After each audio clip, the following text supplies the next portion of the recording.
বিসমিল্লাহির রহমানির রহিম। আমি মরহুমা বেগম খালেদা জিয়ার বড় সন্তান তারেক রহমান।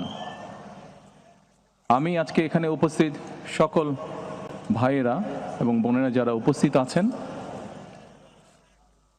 মরহুমা বেগম খালেদা জিয়া জীবিত থাকাকালীন অবস্থায় যদি আপনাদের কারো কাছ থেকে কোনো ঋণ নিয়ে থাকেন, দয়া করে আমার সাথে যোগাযোগ করবেন, আমি সেটি পরিশোধের ব্যবস্থা করব ইনশাআল্লাহ।